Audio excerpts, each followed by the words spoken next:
Actuel numéro 1 au classement pound for pound de l'UFC, autrement dit combattant le plus dominant de l'organisation de MMA la plus prestigieuse, toutes catégories confondues, Kamaru Usman est l'un des meilleurs athlètes que l'UFC n'ait jamais connu. Champion du monde des poids welter, avec à son actif 5 défenses de titre, celui que l'on surnomme le cauchemar nigérien se rapproche à grands pas du record de Georges St-Pierre, avec qui les comparaisons ne cessent de fuser. Aujourd'hui, sur une série de 15 victoires consécutives à l'UFC, Usman semble presque invincible. Pourtant, il y a encore quelques années, il était un athlète peu connu du grand public, et surtout un combattant loin d'être reconnu à sa juste valeur. C'est avec travail et acharnement que Kamaru Usman s'est peu à peu imposé comme un acteur majeur de l'UFC, un combattant complet, dominant, redouté par les autres combattants et adulé par tout un continent. Mais alors comment Kamaru Usman s'est-il affirmé comme l'un des combattants les plus dominants de sa génération? Quelle est son histoire, son parcours? Comment a-t-il su faire évoluer son style et perfectionner son jeu jusqu'à devenir une machine de combat quasi imprenable? Est-il en passe de devenir le véritable GOAT, tout simplement?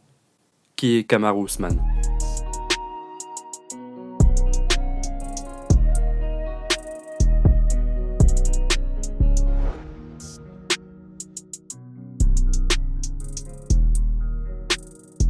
Avant de commencer, je tiens comme toujours à vous remercier pour votre soutien, vos commentaires, vos messages. Vous êtes désormais plus de 40 000 à me suivre sur la chaîne. Je vous dis à tous un grand merci. Si ça n'est pas déjà fait l'équipe, abonnez-vous. Je sais que vous êtes énormément à regarder mes vidéos sans vous abonner. C'est gratuit, ça prend une seconde et ça m'aide énormément. Rejoignez-moi aussi sur les réseaux sociaux, Twitter et Instagram où je publie des anecdotes sur les combattants. Sur ce, bon visionnage à tous.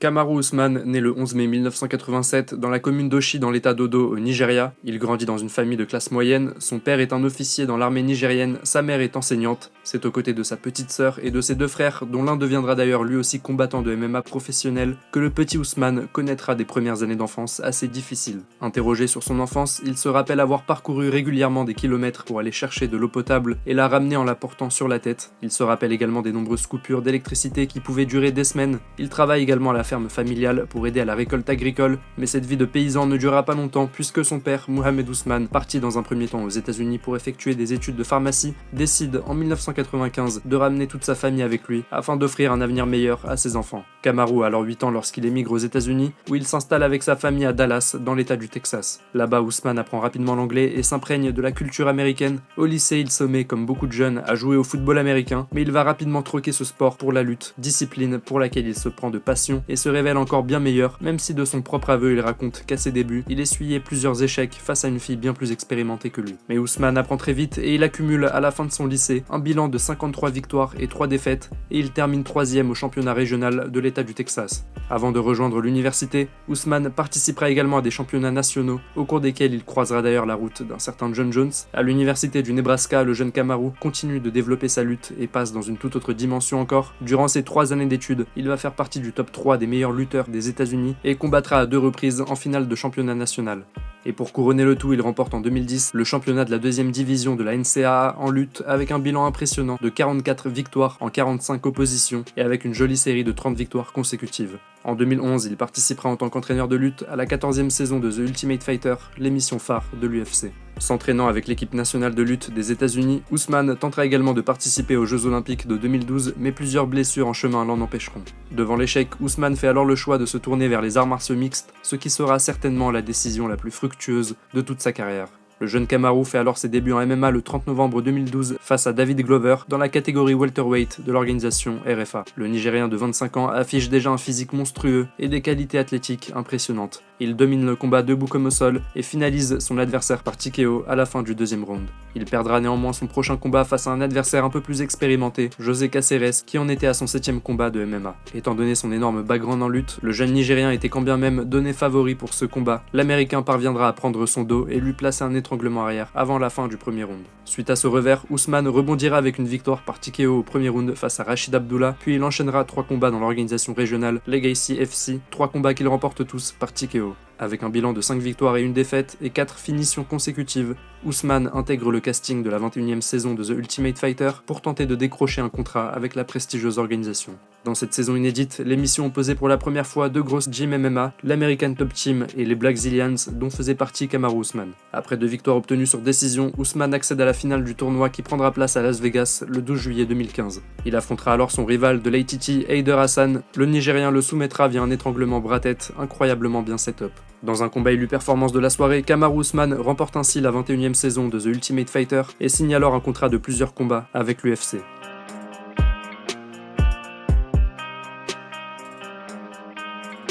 Le 19 décembre 2015, Kamaru Usman affronte un autre prospect de la catégorie welterweight, le Britannique, âgé alors de 24 ans, Leon Edwards. Usman le dominera sans conteste sur 3 rounds, mixant avec efficacité striking et lutte, s'offrant une victoire par décision unanime. A noter qu'après ce combat, le Britannique ne connaîtra plus la défaite en 10 oppositions à l'UFC. Usman de son côté enchaîne les combats et les victoires. En 2016, il s'offre 2 victoires par décision unanime face à Alexander Yakovlev et Warley Alves. En 2017, il bat Sean Strickland par décision unanime et inflige un TKO au Brésilien Sergio Moraes dès le premier round. Usman monte peu à peu les échelons et s'établit progressivement comme l'un des prospects les plus dangereux de la catégorie, complet, endurant, lutteur d'exception. Usman coche quasi toutes les cases. S'il continue sur cette lancée, il sera à n'en pas douter un véritable problème pour le top de la catégorie. En attendant, celui que l'on surnomme le cauchemar nigérien n'est encore que peu mis en avant par l'UFC et il peine à se faire un nom, combattant majoritairement sur les cartes préliminaires. Le 14 janvier 2018, Usman dispose sans trop de difficulté de son adversaire, le prospect norvégien Emil Webermik, mais dans l'interview d'après-combat, le Nigérien déclare au micro n'avoir combattu qu'à 30% de ses capacités dues à des blessures subies pendant le camp d'entraînement. Des propos qui ne passeront pas inaperçus et qui déplairont surtout à Dana White, président de l'UFC. Après ce combat et cette petite polémique, l'organisation décide finalement de placer le Nigérien face à un premier gros test en l'opposant à Santiago Ponzinibbio, combattant en pleine bourre avec des victoires sur Mike Perry et Gunnar Nelson. Mais à quelques semaines de l'événement, il doit se retirer en raison de blessures et il est remplacé en short notice par le vétéran et maître du jiu-jitsu brésilien Demian Maia. Pour la première fois, Usman combattra en tête d'affiche lors d'un UFC Fight Night dans un combat en 5 rounds. Contrairement à ses précédents combats, Kamaru Usman fait le choix d'éviter la lutte et de se concentrer presque exclusivement sur son striking. Il montre par ailleurs une très belle défense de takedown avec des sprawls d'une incroyable puissance, neutralisant systématiquement les tentatives d'amener au sol de Demian Maia. Mais hormis un knockdown sur une droite d'Usman dans le 4e round, le fight manque cruellement d'action et de spectacle pour les fans. Au terme des 5 rounds, le Nigérien remporte sans trop de mal le combat par décision unanime. Désormais sur une série de 12 victoires consécutives, dont 8 à l'UFC, Usman s'établit clairement comme l'un des prochains contenders de la catégorie et l'homme à éviter à tout prix chez les welterweight. Mais en même temps, son style de combat est loin de faire l'unanimité chez les fans. S'il se garantit les victoires par sa gestion du combat et son grappling puissant et technique, le cauchemar nigérien doit encore améliorer son striking et affûter ses points pour développer sa capacité à finir ses adversaires et rendre par la même occasion ses combats plus spectaculaires. Pour confirmer son statut de prochain contender, il doit passer par un dernier adversaire, autre vétéran et ancien champion de l'UFC, Rafael Dos Anjos. Le Brésilien qui était sur 3 victoires consécutives vient tout juste de perdre face à Colby Covington, autre monstre de la catégorie, pour le titre intérimaire des poids welter. Dans ce combat aux enjeux importants, Usman va clairement montrer de quel bois il se chauffe en dominant Dos Anjos debout comme au sol. Si les 2 premiers rounds sont relativement disputés, l'écart va largement se creuser dans les 3 derniers rounds, avec un Usman qui va faire parler sa lutte et son grand end pound, amochant le visage de son adversaire. Usman est beaucoup trop puissant pour le Brésilien qui a combattu la majeure partie de sa carrière chez les lightweight. Le Nigérien remporte le combat par décision unanime et avec autorité, s'affirmant comme le prochain prétendant au titre.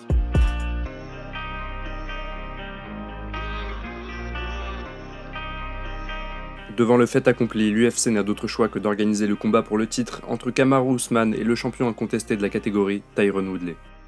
Mais à ce stade de la vidéo, il est important de faire une parenthèse sur un aspect important de la vie personnelle d'Usman à propos de son père, Mohamed Usman. En 2010, alors que Kamaru enchaîne les médailles en lutte, son père, qui tenait une société d'ambulance, est accusé de fraude à l'assurance maladie. Il clame son innocence, affirmant qu'il s'agissait de malversations faites par des prestataires de son entreprise. Étant le gérant de cette société, il sera condamné à 15 ans de prison. À partir de là, le père d'Usman ne verra plus combattre son fils en physique et n'assistera pas à sa percée à l'UFC. C'est d'un poste de télévision dans la prison de Seagoville, au Texas, que Mohamed Usman verra son fils combattre à chaque événement. Mais si cela est possible, c'est parce que Kamaru Usman en a fait la demande auprès de Dana White, ne pas combattre sur des cartes à pay-per-view, son père n'ayant pas accès à ce type de diffusion dans sa prison. Néanmoins, le combat pour le titre face à Tyron Woodley ne pourra se faire en dehors d'une carte pay-per-view et Mohamed Usman n'aura donc pas la possibilité de voir son fils combattre à la télé le soir du 2 mars 2019, si important pour lui. Fin de la parenthèse, Kamaru Usman obtient donc la chance de remporter le titre welterweight après 9 combats et 9 victoires à l'UFC. Invaincu depuis 2014 et avec 4 défenses de titre à son actif, l'américain Tyron Woodley est désigné comme le favori pour ce combat. Pourtant, il s'agira d'une complète masterclass de la part d'Ousmane. Sur les 5 rounds, le Nigérian va complètement rouler sur le champion et imposer sa force, alors même que Tyron Woodley est pourtant réputé pour sa puissance physique. Avec sa pression et sa lutte étouffante, Ousmane ne laisse aucun espace à son adversaire et aucun moyen pour lui de s'exprimer, et il dicte le rythme du combat à chaque round. La performance du Nigérian est aussi incroyable que terrifiante, et au terme de 5 reprises d'une domination totale, Kamaru Usman s'empare de la ceinture welterweight après une impressionnante série de 10 victoires consécutives à l'UFC, devenant ainsi le premier champion africain de l'organisation.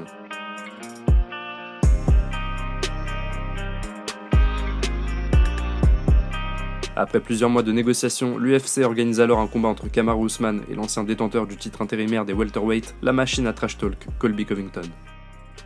L'Américain est sur une série de 7 victoires consécutives avec des victoires notables sur Demian Maia, Rafael dos Anjos ou encore Robbie Lawler. Le combat aura lieu lors de l'UFC 245 en décembre 2019 à Las Vegas. Colby Covington ne cessera comme à son habitude de faire le show pendant toute la Fight Week en provoquant et en trash-talkant le Nigérian. Mais si ce combat s'avère aussi intéressant, c'est parce que Colby Covington dispose lui aussi d'un très gros background en lutte, et par conséquent les interrogations sur l'opposition entre les deux hommes se multiplient. Est-ce que la lutte de Colby Covington pourra rivaliser avec celle d'Ousmane, ou est-ce que les deux hommes éviteront tout simplement d'aller au sol?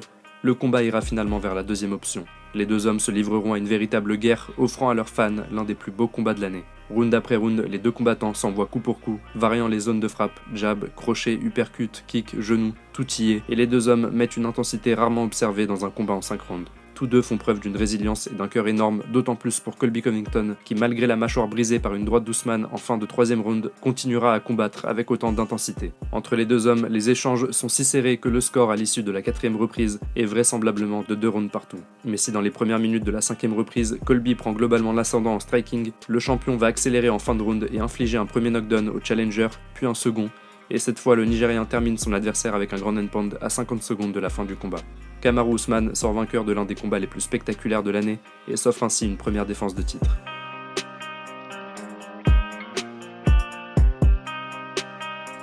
Après cette victoire, l'UFC compte organiser un combat entre le champion Kamaru Usman et sa nouvelle superstar, l'américain d'origine cubaine, Jorge Masvidal. Après une année 2019 absolument folle où il termine consécutivement Darren Till, Ben Askren et enfin Nate Diaz, Jorge Masvidal a totalement conquis le public. Mais surtout il semblerait que l'américain n'apprécie guère Usman, le considérant comme quelqu'un de faux, une personne aux multiples personnalités, et il ne se prive pas de le faire savoir. Entre les deux hommes va naître une véritable rivalité, jusqu'au point culminant où les deux combattants ont failli en venir aux mains dans une rencontre improvisée lors d'un Media Day.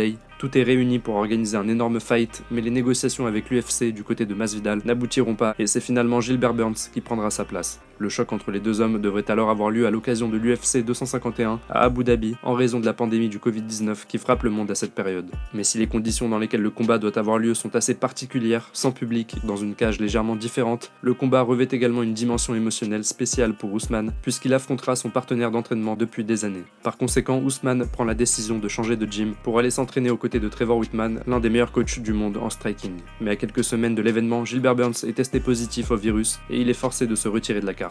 Usman est désormais sans opposant et si l'UFC veut maintenir le main event de sa carte principale, il va falloir rapidement trouver un adversaire de taille et acceptant le short notice. L'adversaire désigné est alors Jorge Masvidal qui a pu trouver un accord avec l'UFC et avec qui Usman entretient une relation très tendue depuis plusieurs mois. Si l'événement sera une véritable réussite d'un point de vue financier, rentrant dans les 10 plus gros pay-per-view de l'histoire de l'organisation, le combat sera en lui-même plutôt une déception au vu de ce qu'il promettait. Si en début du combat Masvidal va directement mettre un coup d'accélération en faisant parler son striking, il va très vite subir la lutte étouffante d'Usman. L'américain réussit dans un premier temps à défendre avec plus ou moins d'efficacité la lutte de son adversaire, mais il y laisse beaucoup d'énergie, ce qui l'empêchera de trouver les ressources nécessaires pour faire mal debout. Le Nigérian quant à lui prend peu de risques et maîtrise le combat jusqu'à la fin. Kamaru Usman sort vainqueur du combat par décision unanime et demeure le champion invaincu de la catégorie.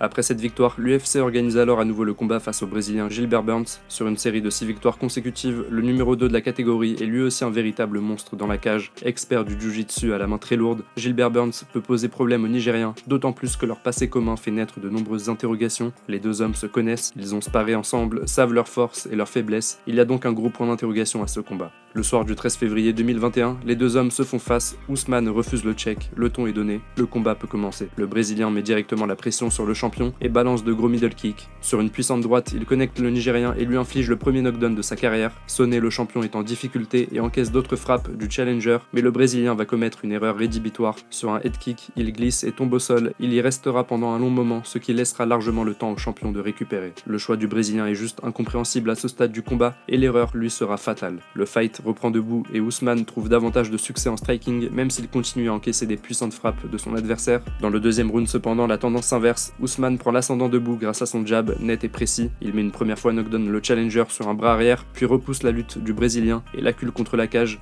Ousmane met une seconde fois knockdown son adversaire sur un jab, le second round se termine à l'avantage net du champion. Dans le troisième round, Kamaru Usman va clore les débats, sur un puissant jab il met knockdown son adversaire, puis va pour le finir avec un ground and pound dévastateur. L'arbitre met fin au combat et dans une séquence mémorable, Ousmane s'adresse à la caméra. De son côté, le Brésilien fond en larmes et Ousmane vient témoigner son respect à celui qui était autrefois son partenaire d'entraînement.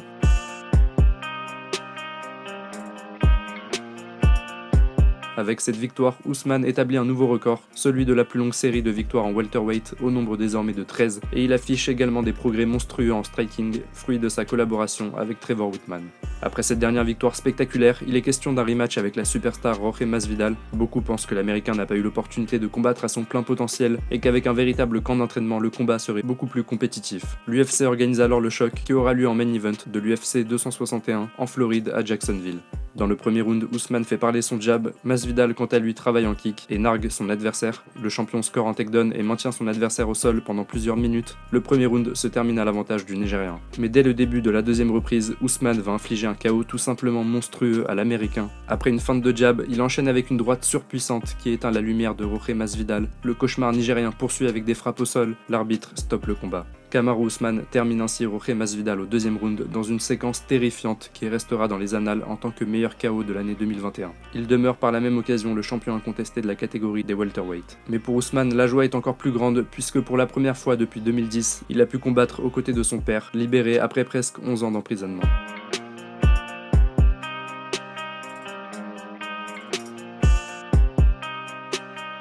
D'un combattant considéré comme ennuyeux, Kamaru Usman s'est établi comme l'un des athlètes les plus spectaculaires et divertissants de l'UFC. Sa domination dans sa catégorie est telle que l'UFC le place en tête de son classement pound for pound, devant un certain John Jones. Après cette défense de titre face à Jorge Masvidal, l'UFC décide d'organiser un rematch très attendu entre le champion et le numéro 1 de la catégorie, l'intrépide Colby Covington. L'Américain est sans nul doute le combattant qui a donné le plus de fil à retordre aux Nigériens, et nombreux sont ceux qui le pensent être le seul capable de détrôner Kamaru Usman. Le combat a lieu le 6 novembre 2021 lors de l'UFC 268 à New York. Lors de cette revanche, nous aurons droit à un Colby Covington assez différent du premier combat, beaucoup plus prudent et méfiant, comme s'il craignait la puissance d'Ousmane, et c'est donc le Nigérien qui met la pression et dicte globalement le rythme. Sur une tentative de takedown, l'Américain parvient quelques secondes à mettre au sol Ousmane, qui sur un scramble inverse la situation et se relève. Puis c'est au tour d'Ousmane de scorer le takedown. Les deux hommes échangent ensuite en anglaise, avec un Colby qui, malgré le volume de frappe plus important, se fait toucher avec plus de précision par son adversaire. Dans le second round, si les échanges sont plutôt serrés entre les deux hommes, les choses tournent rapidement au vinaigre pour l'Américain puisqu'il subira deux knockdowns de la part du champion, l'un sur un check hook en contre-attaque et l'autre sur un puissant crochet du gauche. Le cauchemar nigérien est à deux doigts de terminer le challenger qui résiste néanmoins jusqu'à la fin du round.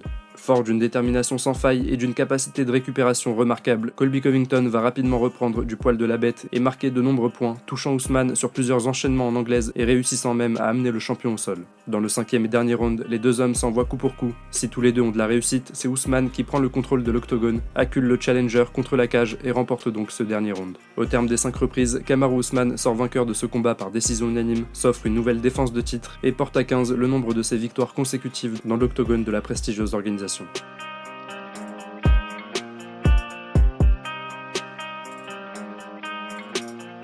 Blessé à la main, le champion nigérien n'a plus combattu depuis sa dernière rencontre face à Colby Covington. Il fera cependant son retour très prochainement fin août 2022 face à l'un de ses anciens adversaires, le Britannique Leon Edwards, invaincu en 10 confrontations depuis leur dernière rencontre. S'il venait à vaincre le Britannique une seconde fois, Kamaru Usman aurait alors littéralement nettoyé le top de la division des welterweight, à l'exception d'un certain Khamzat Chimaev, numéro 3 mondial, et qui a bien l'intention d'affronter Usman pour la ceinture. Le Nigérian pourrait alors défendre son titre face au loup de Tchétchénie, dans un super fight très attendu par les fans.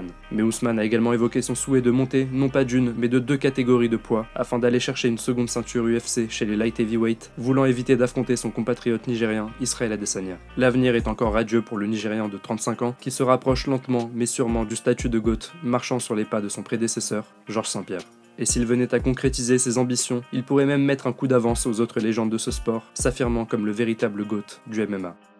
C'est la fin de ce petit documentaire sur cet incroyable combattant qu'est Kamaru Usman. J'espère que la vidéo vous a plu. Si c'est le cas, n'hésitez pas à poser un petit like et à m'exploser le bouton s'abonner. Et dites-moi en commentaire le nom du combattant que vous aimeriez voir pour un prochain compte. D'ici là, prenez soin de vous et je vous dis à bientôt.